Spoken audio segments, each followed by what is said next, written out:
Tassa bhagavato arahato samma sambuddhassa. Namo tassa bhagavato arahato samma sambuddhassa. Namo tassa bhagavato arahato samma sambuddhassa.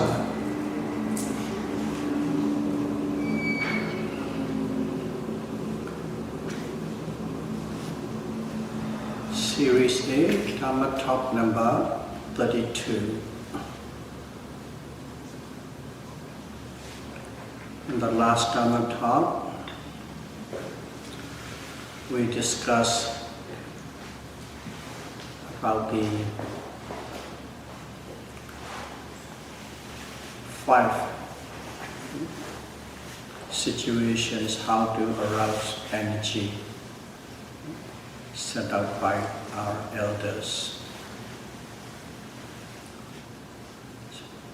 And today is again how to arouse effort and energy when it is low and waning. Part 2. Number 6 is one reflects upon the greatness of Buddha. So in here, one need to understand, at least in a summary level, about the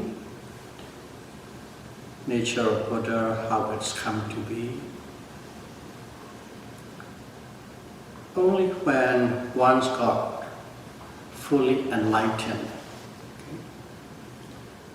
when one attains the Sapinyutta Jnana, then one is called Buddha. But before that, when one is trying to become a Buddha, it's called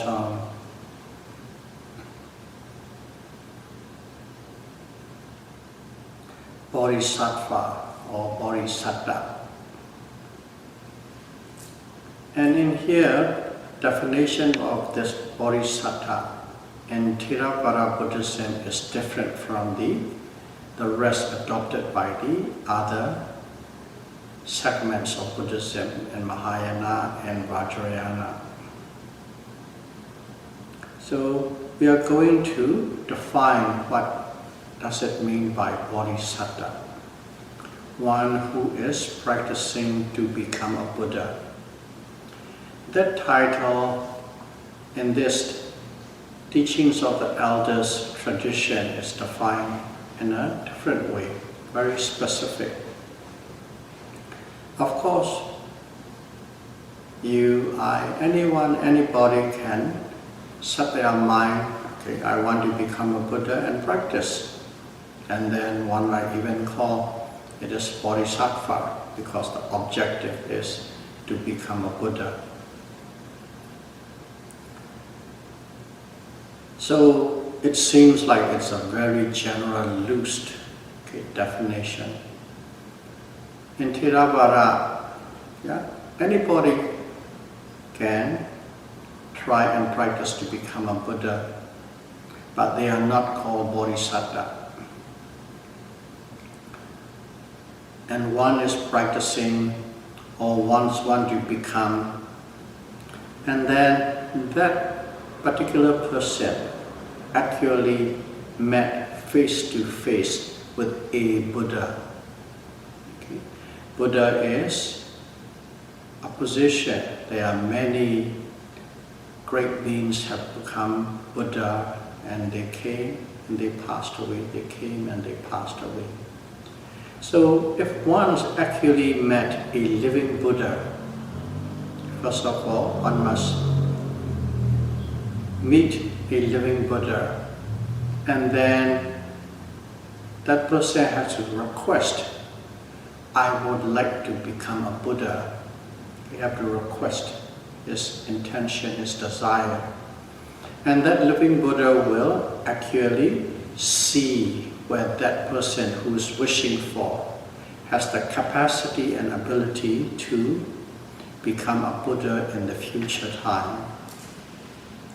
And when he sees fit, and that is the probability are very great, and then that Buddha will say, yes, practice one day at one time, okay, you will become a Buddha. In other words, a living Buddha actually, okay, speak out loud and say, practice, one day you will become a Buddha. From now on, you are called Bodhisattva, one who is practicing to become a Buddha. Bodhisattva is Pali pronunciation of Bodhisattva, Sanskrit, Tibetan. That is Bodhisattva according to the Theravada tradition.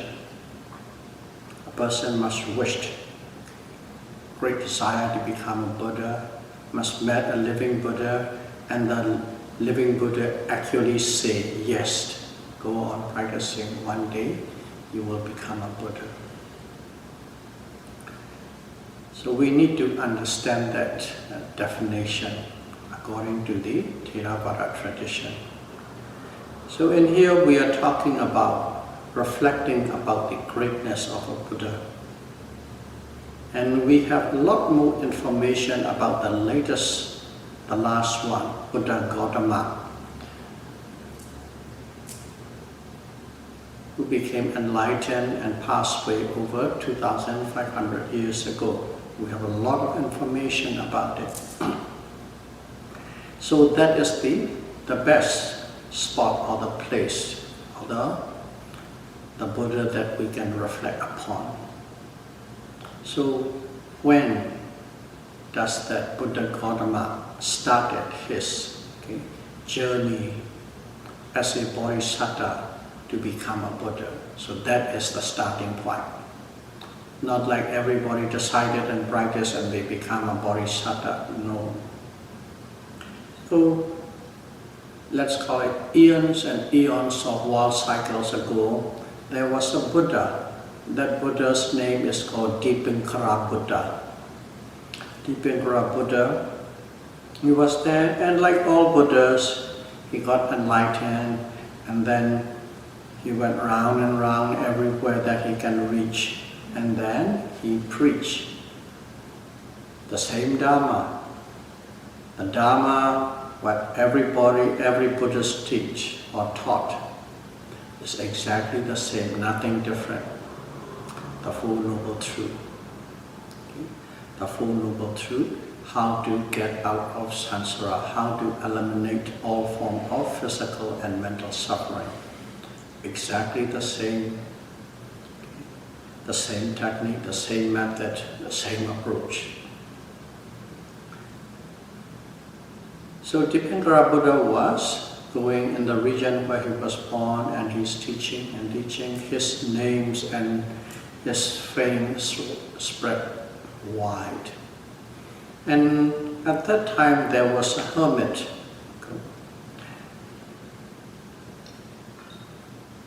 That hermit name was Sumedha. Sumedha, hermit, was there. And he heard about Buddha. Okay, he's going around and then teaching, and a lot of living beings, a lot of humans, they benefit a lot from his teaching and got released from this realms of suffering. He heard it, and he also heard that he worked so hard, okay, day and night, only rest about 2 or 3 hours a day, 7 days a week. From the moment he became a Buddha till he died. So those kind of news here, and he's got a great admiration for that Deepen Buddha. He heard about it. And also this hermit is not an ordinary hermit. He has practiced samatha meditation, concentration or meditation or fixed meditation, fixed concentration meditation. And he practiced that, and he has attained the highest level. okay, the 8 jhana. So he has the highest level of jhana, okay, absorption, which means he has a lot of psychical power. Okay. Can hear when nobody could hear, can hear sounds from distance, can see in a distant land, can go through the mountains or walk on water, those kind of things, what we call miracles. And these miracles are the manifestation of jhana. So he has attained all these things already. So he's not an ordinary person or ordinary hermit. And one day he heard that Buddha is traveling through the land where he is living, and all the people are preparing the path of the road where the Buddha is going to traverse. Everybody line up, make the road prepare, and flowers and so on. Over there it is not actually a path is origin. Some are rocks and some have trees and some have puddles and some have water and so on. So everybody take a little segment wherever they could, let's say 10 feet, 20 feet, 30 feet, and they prepare that path. And also the Sumedha hermit, he take a portion of that area and he prepared. And as he has psychical power, he could have just make it very easy, more like an instant. But he didn't use his psychical power, he actually used his normal physical effort and prepare the road. And at section there's a lot muddy and there's some water and puddles and stuff like that. He was preparing. And the Buddha came, and the last moment there's still a little puddle left. And at that moment it's not finished, so he decided, no, I'm going to make sure. And he laid himself over that little puddle and asked the Buddha to walk over him, and all the monks as well. And at the same time, near there was a lady near that section, another lady. That another lady was also preparing and offering flowers, like lotus flowers. And the monk has nothing, so that lady shared 3 of the lotus flowers to that hermit. So the hermit took that flowers and then lay down and then asked the Buddha to walk over him. Okay. And he said, because of this wholesome act, because of what he has done, may I become a Buddha one time and be able to help and save as many people, as many living beings as this Buddha Deepen is. That is the wish he wished. He actually asked. And in here, just to cut in, I've been asked at one time or the other. Some people say, oh yeah, he wants to become a Buddha and that's why he asked, and that is his ego that he's asking. His ego that he's asking. And he has the craving to become a Buddha and so on. That kind of line of questions are common. Actually, one of the person actually asked that question. So in here, this hermit, he has attained all the 8 jhanas. All that he needs to do is, he just needs to hear the teaching of the Buddha. It could even be a line, a phrase. And then he could actually become a arahat and release from all form of suffering. He has that capacity, but he abandoned and renounced that opportunity and asked to become a Buddha. And the reason is not that he wants a title of a Buddha, because he actually seen and heard how many living beings have benefit. Okay, for us as we can only see human beings, but with the jhanic power, he can even see other beings, devas and brahmas. They have benefit and they have escaped from the cycle of birth and death.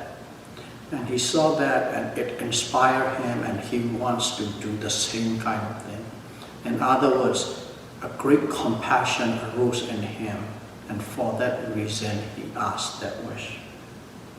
And when he asked that, the Buddha looked at him, okay, his parami, and then see that he could become a Buddha. And actually it is very specific. Okay, from how many eons from now on, how many world cycles from now on, at that one time, at one place, and you will become a Buddha with the name of Gautama Buddha. Okay, he just actually predict his future. And not only that, there was a lady who gave him the 3 flowers. And he looked at that, the Buddha looked at that lady, and he can see her parami as well. And 2 of them would walk together throughout samsara, okay, till he became a Buddha. It will be a parameter, the one who practice together support one another to attain that. And then the Buddha also predicted that, 2 of you will cross many times throughout the samsara, and you mean that the woman will support and all this perfection and the process of perfection. And in his last life, he will also be his wife. Up to that level, the Buddha predicted. And that's it. So the point here is making is that person could escape from samsara at that moment, but he renounced that opportunity and he goes through eons and eons of one cycle suffering to become a Buddha. And the reason to become a Buddha is not that he wants that title. He wants to help and save as many living beings as possible. With a great compassion he asked. And he did a great sacrifice.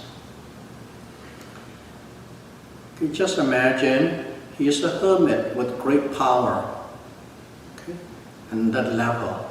And from then on, till he becomes a Buddha, he goes many rounds of birth and death.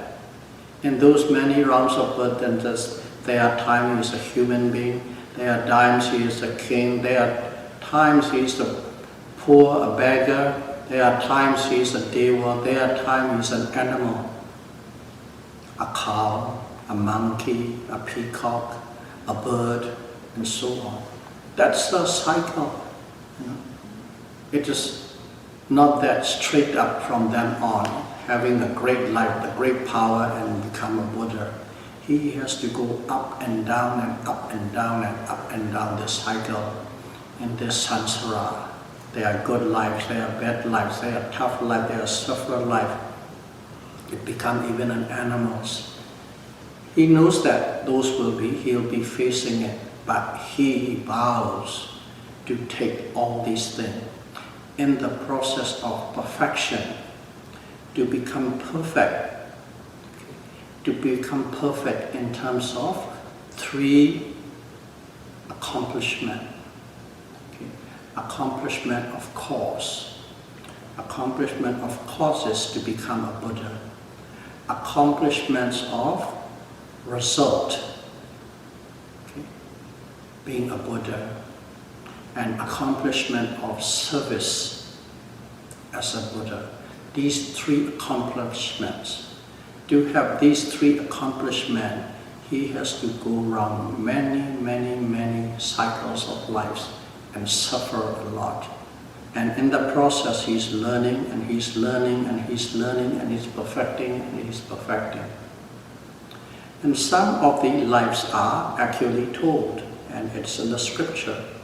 Specifically, some significant life, significant life in a sense of where we can learn a lesson. Okay. There are about, they call it 500 jataka. Okay. In other words, stories about his life while he's there, but there's a very specific story that the Buddha told, okay, the audience whenever at appropriate time, at appropriate place, what happened. Okay. One time I was a cow, one time I was a bird, one time I was a peacock, one time I was a monkey, and then the story is told. And whenever these stories are told, there's always a lesson. And at the same time, he is perfecting all his qualities, all the positive mental state, positive mental qualities. These are what he's doing. He's not purposely doing it, the whole general line sets, but he has to work his way up in whatever condition he was reborn, in a good state or in a bad state. Okay, so there are 500 stories in the scripture told, and each one has the storyline where he's perfecting his wisdom or mental states, and also there's a lesson to learn. One of the, among all these stories, one of the story is while he was a monkey king. He was a monkey king, stay in the forest, and then one day he heard a man crying out loud. He was in a crevice, he fell down in the crevice, and that person cannot climb up and he's trouble, and finally if he left there he would die. And the monkey saw that guy, and then he felt the compassion, pity for that. So I'm going to save this person. And what he did was, he jumped down into the crevice, and before he bring that man up, he just wanted to make sure whether he could really do it or not. So what he did was he carries a series of different rocks of weight, one heavier than the other, eventually comes to the, so to speak, about the weight of that man who is falling. He carries that rock on his back, and then he jumped from the bottom of the crevice to the top, and finally he knows that he can manage it. And only when he knows that he can manage it, he carries that man on his back, and he jumped and carried up. So the man was saved, but the monkey at that time was really tired. As he was tired because of all this carrying and jumping, he just lie down and sleep. And when he was lying down and sleep, that man looked at it. Wow, now I'm safe. Oh, this monkey must be a stupid monkey. And when I go home, I need some food, some meat, especially meat, for my family. So this is the perfect opportunity. He's sleeping right now, and he picked up a rock and hit the head of the monkey so that he could kill the monkey and take the meat home. So he hit the monkey, but it's not fatal. It cracked, bled, and the monkey just pushed back. And he said, "Why are you doing that? I just saved you from your death."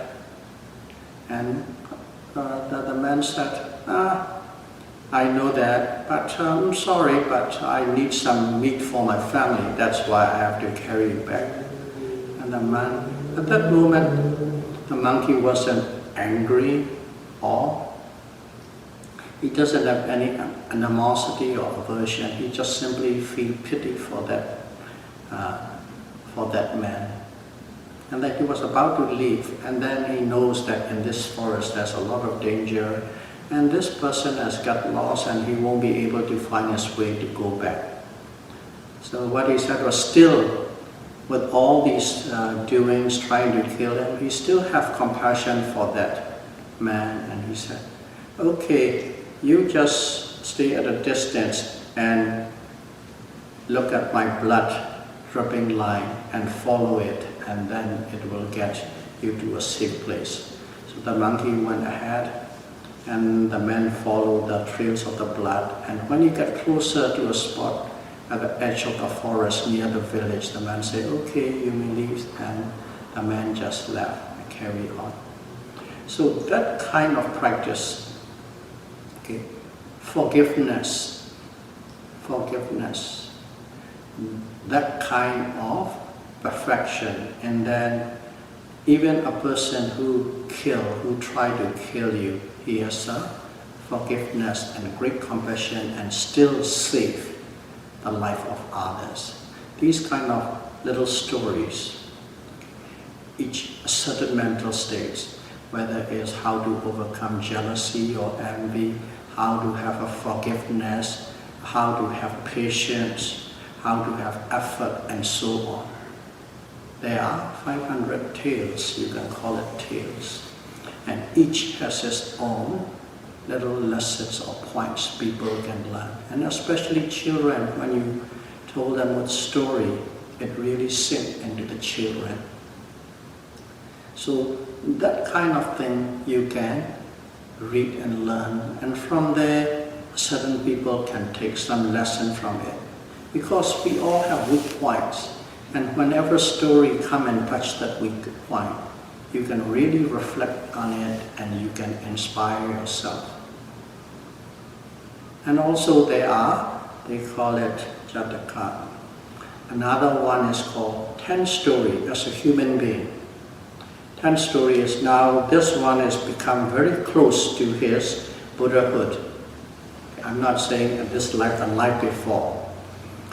And in there is the 10 of them, and each life they have a big story.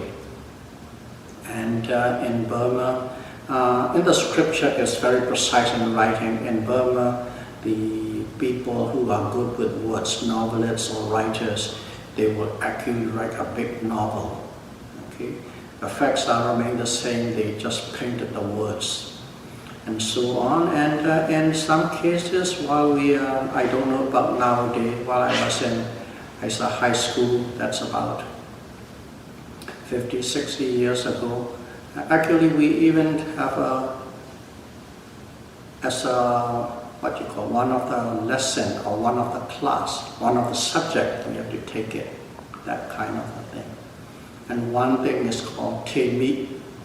Temi, his name is Temi, and he's a prince. But as he is very mature in parami, you already see the downfalls of life, unwholesomeness, wholesomeness, how life condition is. And since he was born, and when he sees all these atrocity and unwholesomeness, and as a human, especially as a king and prince, will come in. And what he decided to stay silence. He doesn't speak a word, because when he speaks, then he has to start engaging in it. As he didn't speak, the king and everybody, eventually they tried with all these physician and stuff like that, but no words come out. So finally the king said, no, a prince cannot be dumb, cannot speak person, and he won't be able to take the kingdom. So finally he was driven out of the city and being disinherited, and the story can carry on. But in that life he has practiced this silence, total silence, because he is abhorrent of all unwholesomeness. I'm just giving the main point of it in one life. And another life, his name is Janaka. Janaka is, his parami is effort and energy. He was a trader. Going in the oceans, and then with all other sailors, and then caught in a big storm. And in the ocean. And so what he did was, when there's come in some people screaming, worried, he thinks about what should I do, and the best he can do was he just put on a very tight clothing and put oil all over him, butter all over him, climb up to the top of the mast and jump as far away as possible from the ship, and he swam. He can't see any shore whatsoever. Definitely swimming in the ocean is fruitless. But he swam, day swam, second swam, third day. And then there was a deva. This guy is swimming, but still, totally he knows that it's useless, but he just doesn't stop, swim, swim, swim. So even the deva comes in and he talks, discouraging, why are you doing that? You are going to die, why are you doing what? In other words, he put every discouraged word so that he would abandon his effort. But this man didn't, Janaka didn't abandon. He swam and he swam for 8 days. He swam, and finally on the 8 days he got fainted. And at that moment the Deva said, there's an unusual person. He never loses his heart, he never loses effort, even though he knows that it is in vain. So he saved and put it on the shore. So that's one of these stories. And here the whole story is about how he has perfected his effort to that what level, that kind of thing. And then another one is called Suvanashan. Suvanashan is, and here is a very young, talented, beautiful, attractive male, young male. Okay, he's great and everything, everybody wants him. But he has parents, both are blind.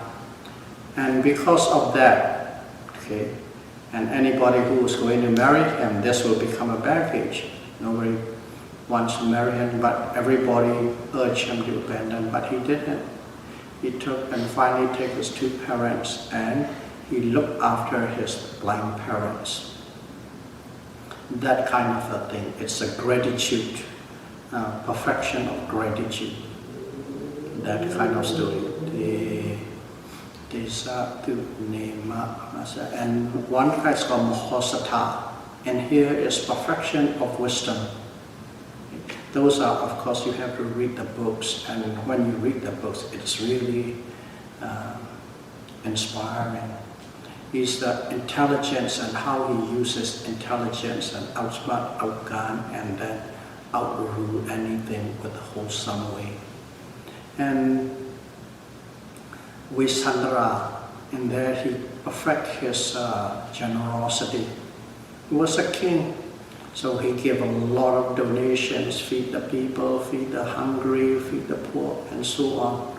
And people hear that this king gives a lot, very generous, so people come and come. Even other countries came and asked, because he has a white elephant. White elephant supposed to be the, but kings who have white elephants can never be conquered. But if they want to conquer others, it can easily be done. The other king and asked for the white elephant, he just gave it away. Take it. So finally his cabinet got a little bit alarmed. Okay, this king is really breaking the country down.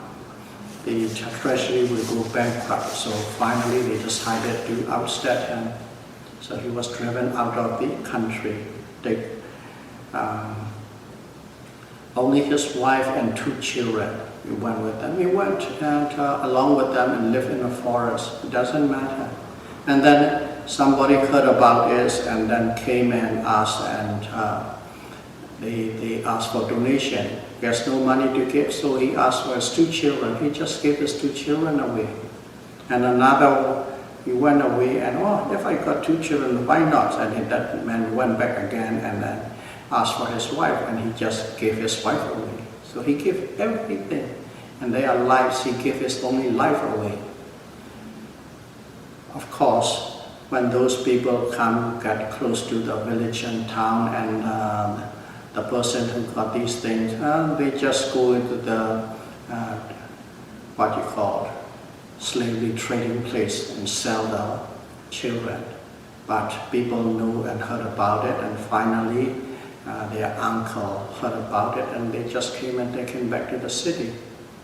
So in here, in this life is called Visandra, that is perfection in giving away. So there's stories and stories and stories. Okay? And for people who doesn't want to practice too much or too deep into the practice, but read the stories and then take lessons from it, and they try to perfect according to how the Buddha to be has lived his life. And from these things you can get inspired. From these things you know how to live correctly. From these things you know how to be wholesome and what to avoid. How not to have anger, how to be forgiven, how to have khanti, patience, and so on. So there are so many things. All these things he's practicing, life after life after life. And that is called causes. These are the causes. Okay? What he practiced are all the causes to become a Buddha. To become a Buddha, you cannot be anything in every aspect of mental state.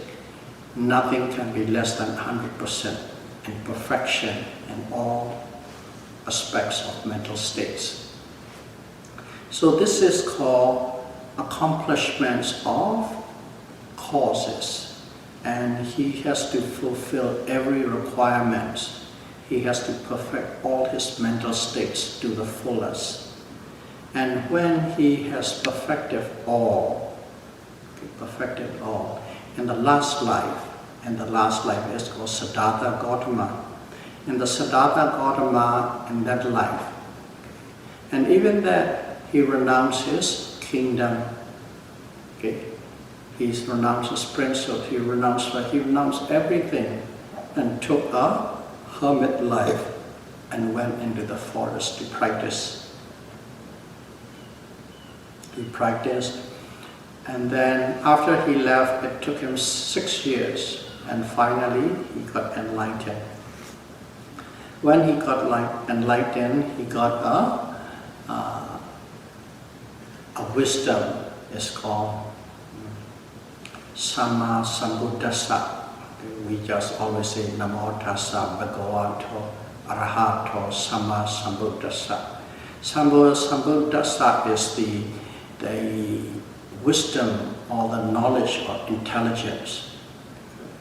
Anything, any questions, any problems, if he inclines his mind to that problem or to that question, he spontaneously knows the answer. We call it spontaneously, but it is not spontaneous. Everything is cause and effect. But speed is so much, okay, to us it seems like spontaneous. You see the answer very clearly. That is the knowledge called Samma Sambuddhassa. And when he attained that knowledge, Samma Sambuddhassa, that is called accomplishments of result. All these eons and eons of world cycles and lives practice, all the causes he has done. That's the accomplishment of causes. And here is accomplishments of result. He finally attained that. Okay? Wisdom. Any problem, any questions. He inclined the mind into the question or the problem, he automatically or instantly know the answer. That kind of intelligence level, okay, from a modern day, the highest IQ level you can ever imagine, that kind of, and that is called accomplishment of result, the second accomplishment. And of course we all know another title is called Rahat or Arhan. He has uprooted Lobha, Dosa and Moha, mental defilements totally. Okay, there's no traces of mental defilements in that person. That's called Arahat. Okay, Samma Sambuddhassa. And also his name also known as Buddha. Buddha is he who knows the Four Noble Truth. Okay. Buddha means he who knows. What does he know? He who knows the Four Noble Truth by himself without a teacher. That's the first step. And secondly, he is able to teach other people about what he has discovered. Only then, when he can turn around and share with everybody, it's called Buddha. He must know by himself without a teacher, and he must turn around and teach other people. That is called Buddha. And there are many other qualities, but these are the one that is quite important to know. He who knows the full noble truth without a teacher and turn around and share with all others.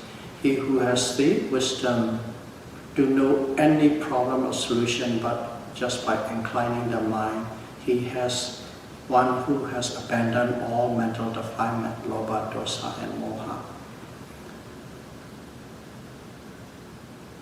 And then he became a Buddha. He became a Buddha at the age of 35. And then he passed away at the age of 80, 45 years. You know, he's a princess. Not only that he is a princess, his father wants him to be the king. And they have persuaded, in many instances, even after he became a Buddha, they still persuade him. They try to tempt with the kingdom, they try to tempt with his wife, they try to tempt him with his son, and so on.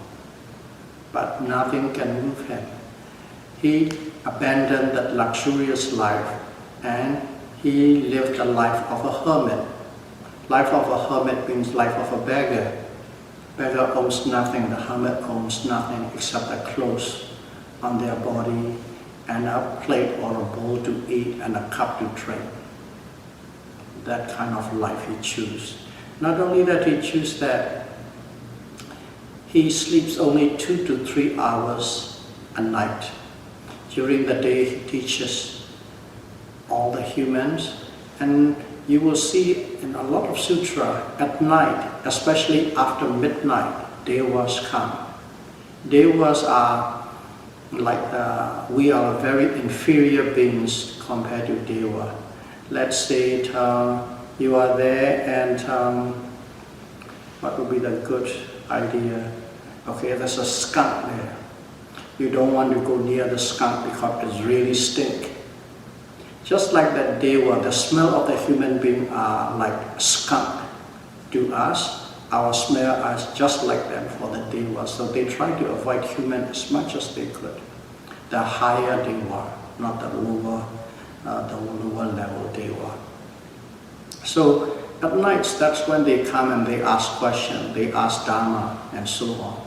Only just before dawn, 2 to 3 hours he slept. And he walks endlessly, 45 years, non-stop, no break, no day. And he walks and he walks and he walks for the benefit of others. He teaches.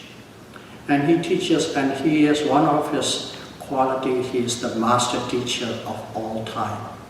Because he can size up a person and know exactly what button to push so that that person will become enlightened. Okay. He knows what is the niche. Okay. Sometimes he might push for the effort, sometimes he might push for the compassion, sometimes he might push for determination, because that's all that's it. Because these people who has approached are already quite, they are practitioners of various different religions. They have a lot of concentration, meditation, they are quite concentrated. So it's just a matter of giving them the right view.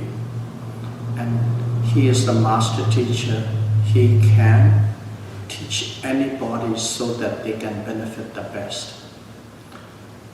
And he taught, and even in his last, on his deathbed, he's dying.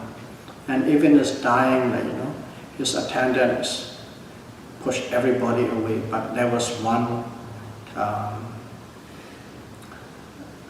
let's call it one hermit. He came and he wants to listen from Buddha.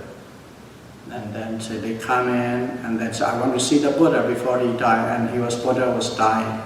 And the other monks said no. And he heard it, and then he called his attendant Ananda, what's happening? Oh, this guy, he's called Parabites. Parabites is something between a monk and a hermit, I guess. Oh, he wants to see you. Let him in. And on his deathbed, he taught that person. And then that person become Arahat. That is the last Arahat, okay, who has gone out of this cycle of the world. And even to this last breath, he taught and he teach. And he works for the benefits of others. And that's why it is called, in English, the accomplishments of service. He has 3 accomplishments. Accomplishment of cause, accomplishment of result, and accomplishment of service. So if you really study the history of Buddha, it is really inspiring. And then some story will inspire you more than the other. And by reflecting upon those things that has a great effect upon you, your energy, your effort will arise. And that's how you can resent your effort. So in here, number 6, I spent a lot of time on the Buddhas so that you can hear the very brief story about how Buddhas came to be and how he lived his life and how he died. It's really inspiring. And the number 7 point, how to arouse your energy.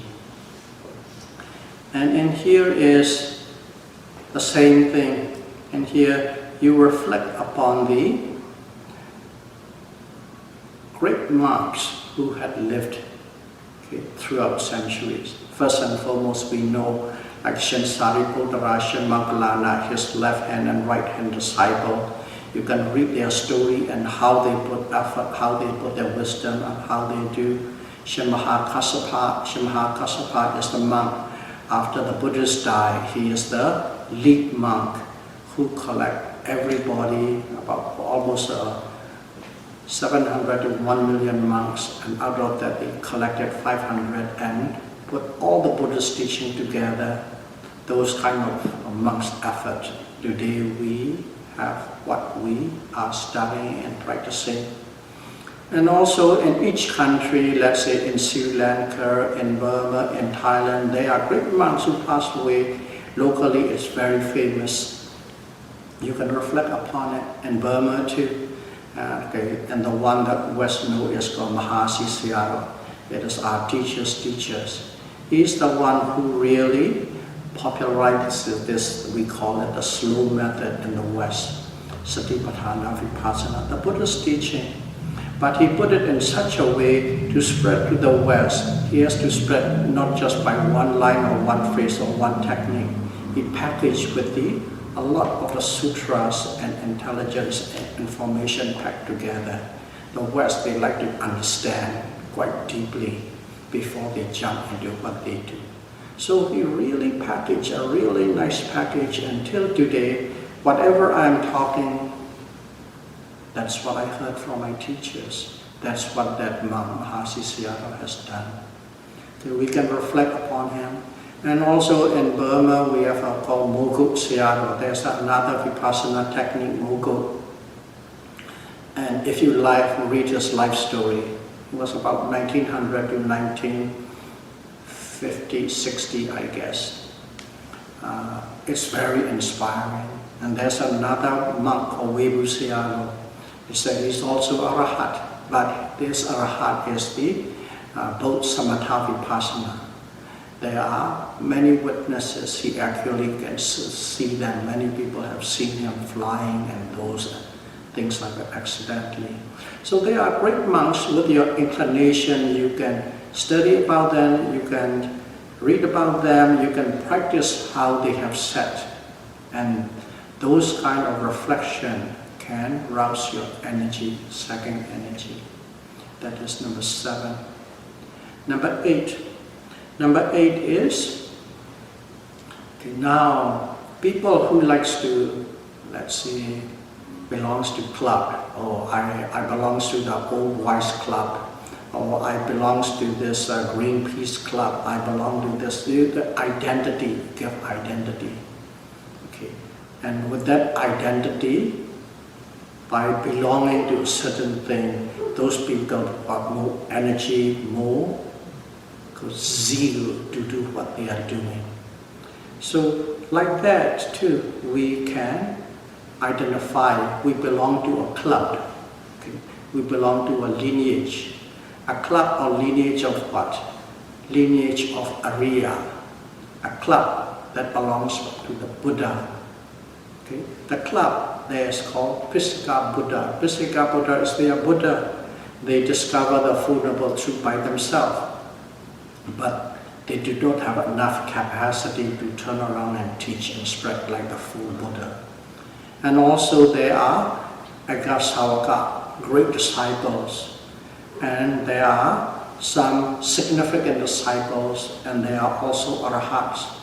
We can study, reflect about these things, and they are the one that belongs to this lineage, okay, the Buddhas and his associated age, and we belong to that club. Okay. How can we belong to that club? We belong to that club is, what are we doing? We are practicing Satipatthana, Vipassana, mindfulness, insight meditation. And as you all know, mindfulness, insight meditation, if you do it correctly, there's the Eightfold Noble Path in every observation. This Eightfold Noble Path, this mindfulness, insight meditation is the practice by the Buddha, practiced by the junior Buddha, practiced by all these great monks, practiced by all the arhats who have passed. And as we practice the same practice, we belong to that club. We belong to that lineage. And some people like to identify in that sense. And if that's the case, that is one way to arouse your energy. Okay, number 8. Number 9. Number 9 is avoid lazy people. Avoid lazy people. That's very important. Because if you associate with lazy people, your energy will go lower and lower and lower and gone. Okay. Even in a retreat, you just look at it, you're practicing, and then there's always a yogi, okay, who little like to go and talk here or talk there. Sometimes you go and sit here or sit there, sit in the sun, or sometimes you sneak away and walk for about a mile or so, and so on. Just to give a little break themselves. And from the practice point of view, that's laziness.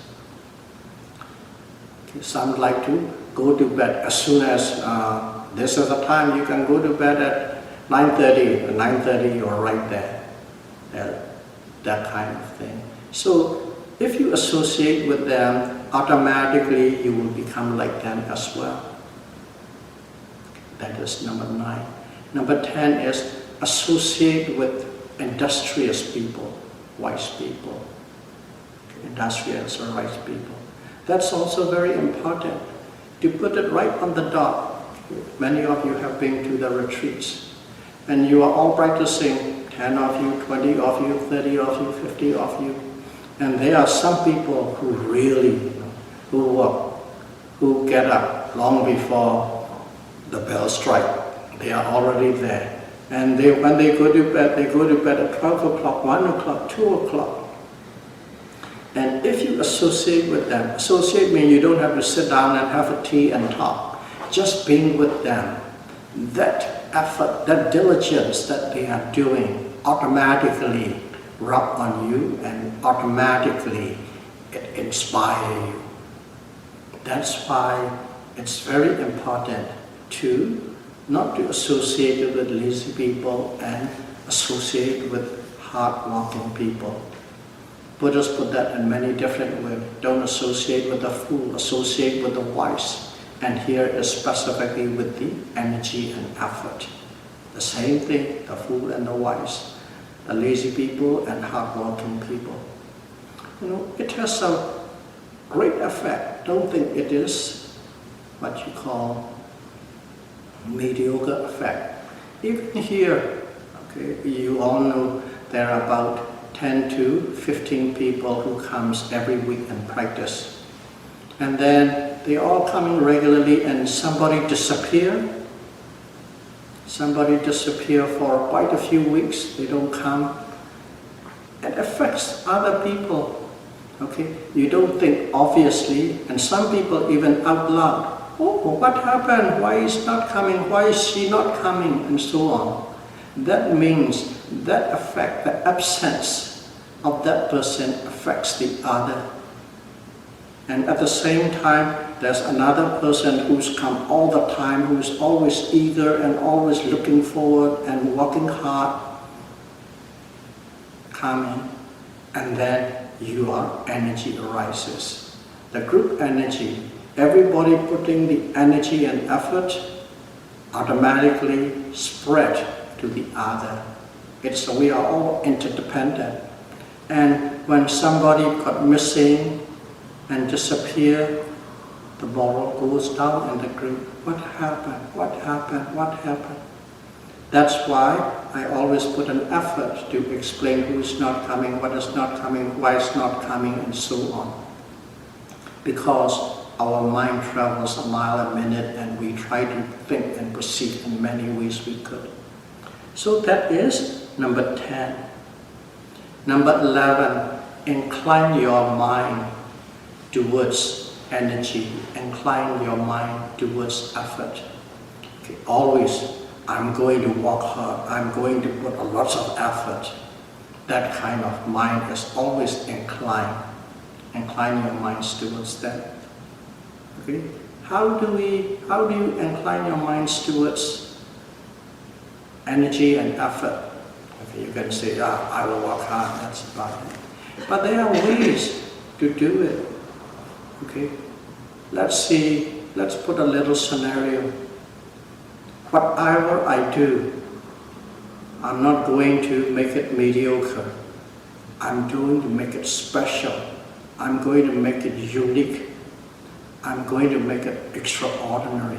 Whatever I do, simplest thing to the most complex nature, whatever I do, I'm going to make it something special. And if you have that kind of a mindset, that automatically incline your mind towards energy and effort. Very simple. I'm going to do my best, whatever I do. Even cleaning the dishes, I'm going to do my best. Even solving a great mathematical problem, I'm going to do my best. Just by putting that mindset, it's automatically pumping up energy in you. That is how you incline your mind towards efforts and energy. So this is the part 2. Altogether, 11 different kind of scenarios our elders have laid down for us. How to arouse energy when our energies are low and down and waning. So may all of you be able to use whatever is suitable for you and knows how to arouse energy whenever it is weak, waning, and dull. And be able to practice Satipatthana Vipassana precisely and correctly and attain Nibbana as soon as possible. Sadhu. Sadhu, sadhu, Buddham Pusheni, Dhammam Pusheni.